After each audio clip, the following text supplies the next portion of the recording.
याद करते हुए सिर्फ चंद बातें बोलूँगा, क्योंकि बर्फ पड़ रही है। ये हम कर्नाटक से आए हैं, ये नई चीज़ है हमको कि इतना बर्फ पड़े, और अब देखे नहीं, एक नया माहौल है। और खास करके जब राहुल गांधी जी कन्याकुमारी से लेकर कश्मीर तक पैदल चलने का और भारत जोड़ो यात्रा का उन्होंने निर्णय लिया और चलने का उन्होंने इरादा किया, तब हम लोग घबरा गए थोड़े। अब प्रियंका जी ने ये बात कही कि जब इतना बड़ा फासला जो कन्याकुमारी से लेकर कश्मीर तक आज यहाँ पर हम ठहरे हैं, तो हमको घबराहट हो गई, ये कैसा सक्सेस होगा, ये कैसा निर्णय राहुल गांधी जी ने लिया। लेकिन मैं उनके लिए एक शेर कह के शुरू करता हूं। इतना बड़ा लंबा रास्ता उन्होंने जो तय किया, तो इसलिए डर मुझे भी लगा फासला देखकर, डर मुझे भी लगा फासला देखकर, पर मैं बढ़ता गया रास्ता देखकर। डर मुझे भी लगा फासला देखकर, क्योंकि कन्याकुमारी से कश्मीर तक, पर मैं बढ़ता गया रास्ता देखकर। खुद ब खुद मेरे नजदीक आती गई, खुद ब खुद मेरे नजदीक आती गई मेरी मंजिल, मेरा हौसला देखकर। तो ये उन्होंने जो इतनी बड़ी दूरी कंप्लीट की, इसीलिए मैं हमारे पार्टी के ओर से, सारे जनता के ओर से और सारे लोगों के ओर से उनको बहुत बहुत बहुत बधाई देता हूं। और उनके साथ जो यात्री चले, रात दिन उनके साथ रहे, बारिश हो, धूप हो, ठंडी हो, इसमें वो चलते हुए उनका साथ दिए 200 से भी अधिक लोग, उनको भी मैं धन्यवाद करता हूं और बधाई देता हूं। और से उसी के साथ साथ कश्मीर में मुझे,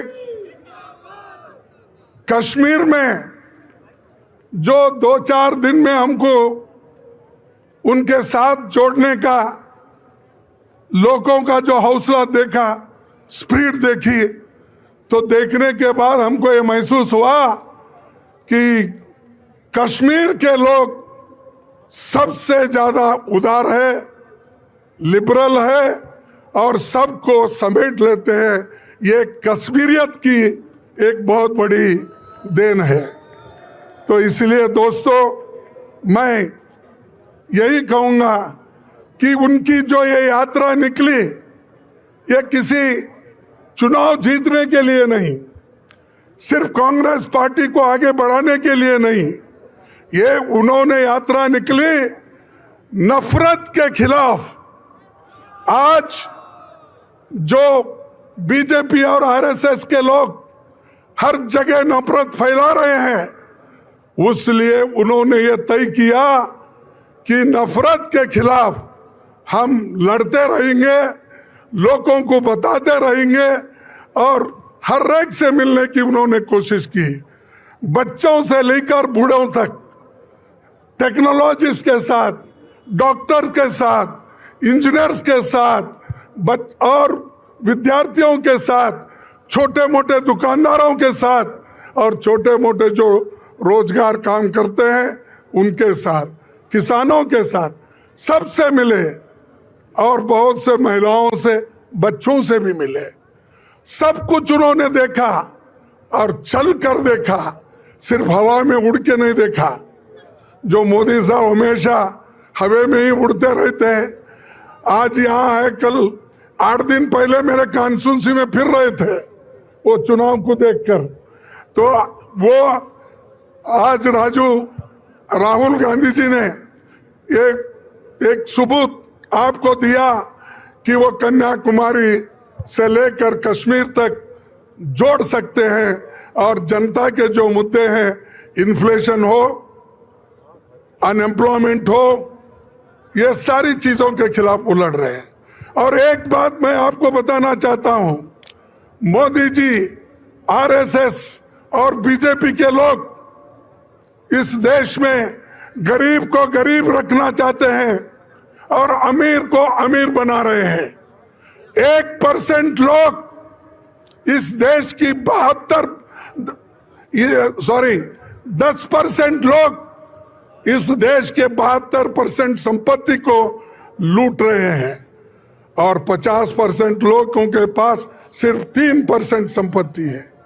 तो इसीलिए हमको इसके खिलाफ लड़ना है और हम लड़ेंगे।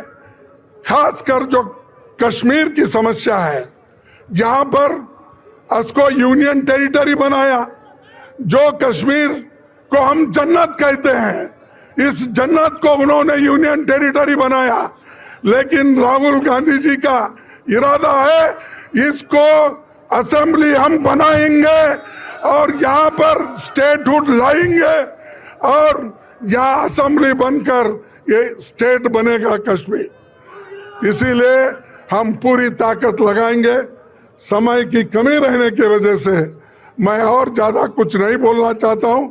उनको बहुत बहुत फिर एक बार बधाई देता हूं।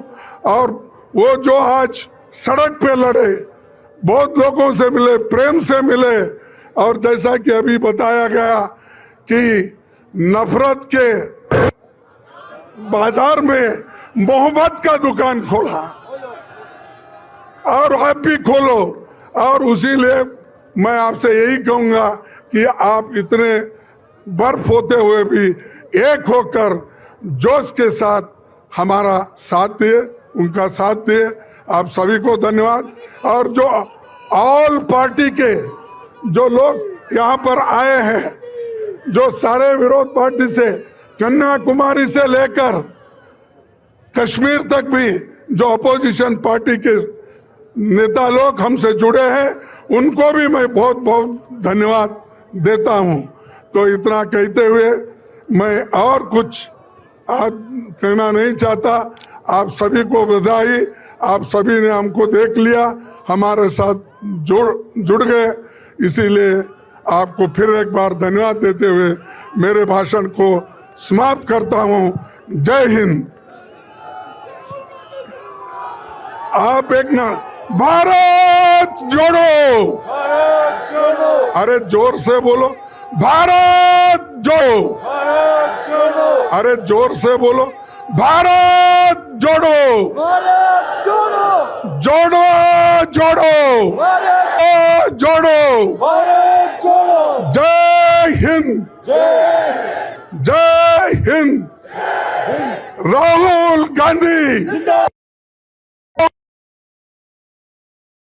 राहुल गांधी जिंदाबाद। आप सबको धन्यवाद। और मैं सभी को फिर एक बार नमस्कार करते हुए मेरे भाषण को समाप्त करता हूं।